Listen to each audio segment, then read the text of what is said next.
کہ دین میں قرآن و حدیث اصل ہیں، ان کی تشریحات جو علماء امت سے منقول ہیں وہ اصل ہیں. چھوٹا اور بڑا کوئی بھی آدمی اصل نہیں ہے، کوئی شخصیت اصل نہیں ہے. میں غلطی کروں یا میرے بڑوں سے بھی کوئی غلطی ہو، وہ غلط کہا جائے گا. اس کو جس سے غلطی ہوگی اس کو غلط کہا جائے گا، اس کی غلطی کو غلط کہا جائے گا.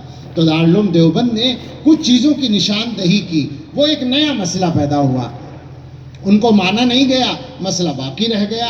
اور دارالعلوم دیوبند کا فتویٰ معلوم ہے آپ کو، آج تک باقی ہے. یہ غلط فہمی پھیلانے کی بات مناسب نہیں ہے کہ فتوے کا انکار کر دیا جائے. جو صحیح بات ہے اس کو صحیح کہا جائے گا، جو غلط بات ہے اس کو غلط کہا جائے گا.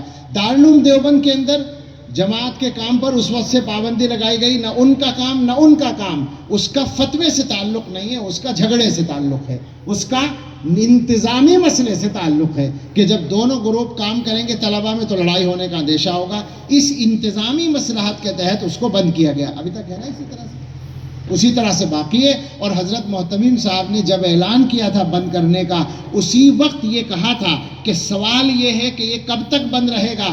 جواب یہ ہے مصالحت ہونے تک بند رہے گا. کل کو مصالحت کر لیں، کل کو ختم ہو جائے گا ہمارا فیصلہ. تو دو باتیں الگ الگ ہیں. کام وہاں پر دونوں فریق کا بند کیا گیا انتظامی مصلحت سے، لیکن جہاں تک فتوے کی بات ہے، واضح بات ہے کہ وہ فتویٰ اپنی جگہ باقی ہے. اور فتویٰ کسی کی ذات کے خلاف نہیں ہے، کسی سے ذاتی لڑائی نہیں ہے. مسئلہ ہے اللہ کے دین کو صحیح شکل میں باقی رکھنے کا، علماء دیوبند کی فکر کو صحیح شکل میں باقی رکھنے کا.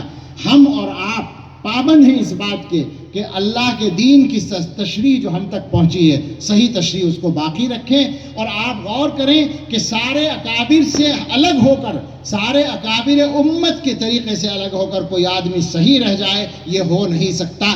آپ اس کو صفائی کے ساتھ سن لیں. اور اس کے بعد میں ایک بات اور کہوں گا، اگر جب تک آپ کی سمجھ میں بات نہ آئے، بات سمجھ میں آ جائے تو بہت اچھا، غلطی سمجھ میں آ جائے تو بہت اچھا، لیکن جب تک نہ آئے تو آپ اپنے اپنے طریقے سے کام کر رہے ہیں، کر لیں، کوئی پابندی تو نہیں لگاتا.